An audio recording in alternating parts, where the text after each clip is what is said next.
did a bunch of lubricating. I took this out and messed with the spring a little bit. I messed with the washer I welded on to space it out some more. I put this into place. I've modified the actual unit some. I lengthened the rod. I've custom lengthened these rods and built custom levers out at the ends. Messed with the actual latch and put a bracket inside of it to reinforce it a little bit so it doesn't bend quite as easily. Yes! Even with that panel in place, it closes perfectly. Yes! I am super excited by that.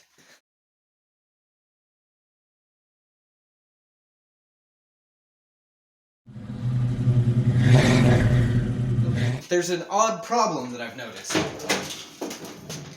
This gap where the window goes, out here, it's 1 1/8 inches from metal to metal. Right here in the middle, it's only 3/4 of an inch. This thing is actually bowed down in. Pretty sure it's that side. Let's check that, actually.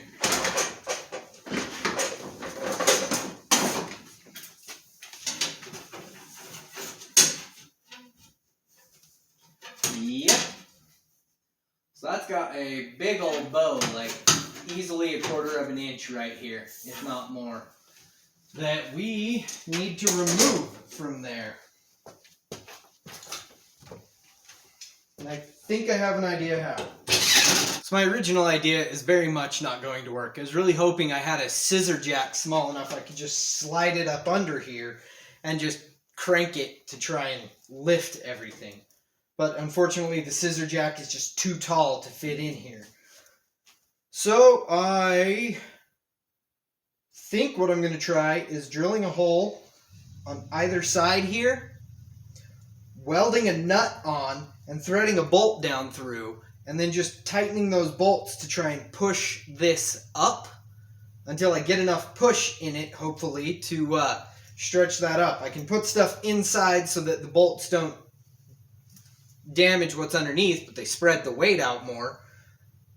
But I'm already kind of thinking I'm going to be doing more work in this area, so drilling a couple of holes on either side shouldn't be a big deal.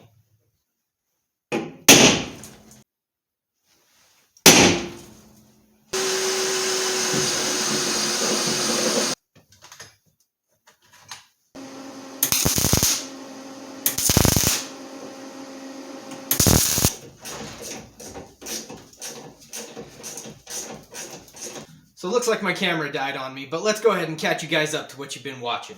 So, as I discussed earlier, there was a really big bow in the top of this. So, the first thing that you guys saw back there when I was impacting down on the bolt here, I had stuff wedged up underneath, that nut welded on here, just hammering down through it real hard with that to stretch it way, way up. And then a lot of times metal, when it's under stress, if you just take a hammer, tap your way along the metal that's under stress, it will just sort of relieve and you get more of the action you're looking for out of it. Where this used to be less than 1/4 of an inch, now I can get my fingers in there. It's still not perfectly straight, but I think it's plenty to allow for the rubber seals and the window glass. So we got that taken care of. Cut those back off. I mentioned before, I'm not all that happy about how this sticks up. And I've, even just in the work I've been doing since I built this, I've caught my foot on this a few times already. So it was really getting to the point that it bothered me. I also don't like how I finished this area. It just doesn't look very good. Looks crappy, frankly. So talking to a buddy of mine, he suggested building something that just sort of comes up and over. And that's what I've been building here. This will be the new housing that kind of sits up and over that. Although actually it will sit that way. This will just be a protective shield for that handle that comes up to the height of the handle. Once I blend it all in, hopefully it will look like it's on purpose. I bent this upper rail to be the same width as the flat spot here, hoping that it will make it look more, what's the word I'm looking for? More on purpose. And then I will have to cut open a section of this to build a pocket for the handle to be in.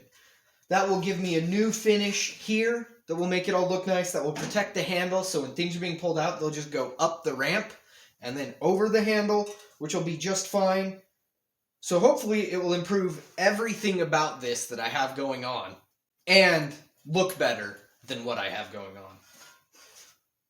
Anyway, we need to get this thing all welded up. I think I'm going to weld up the entire interior. Then I'm going to come back and cut these off. And then I'll start working my way here and whittling out the corners until I can get it to lay down exactly where it needs to go. But for now, let's get back to welding this.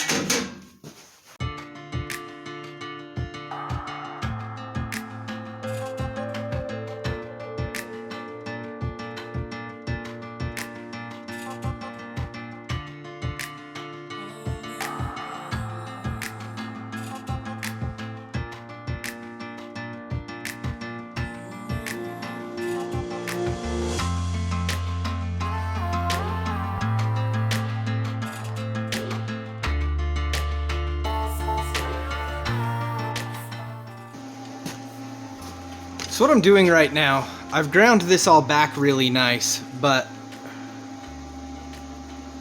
you can see some of it is actually pretty smoothly finished. There's not a lot of line there.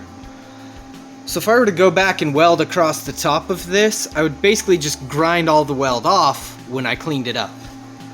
So what I'm doing is I'm just running the cutting wheel lightly across the entire seam from this side, so that when I weld, there's actually enough depth to the weld that when I grind some of it back off, there's still weld in there.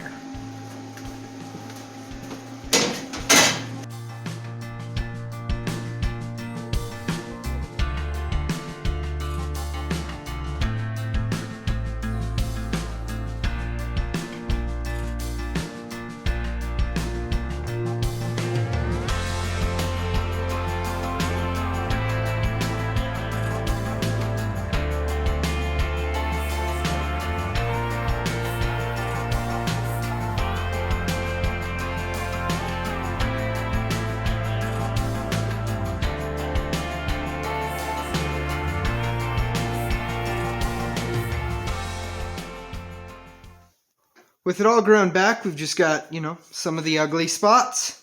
Go back through, weld those up, clean it up again.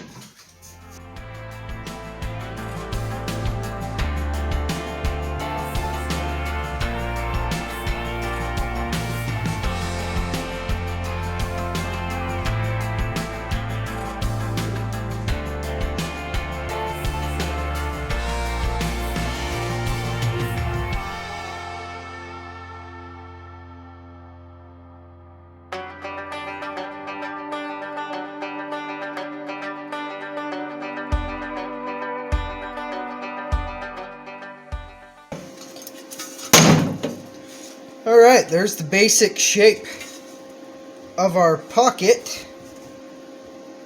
So we'll get that all welded up and we're going to have to put a bottom in it and drill bolt holes and such. Got the back side of that garbage all welded up.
Yep. I think I'm pretty happy with that. I think that's going to work far better. Let's get a... And you can see it's a pretty big lump.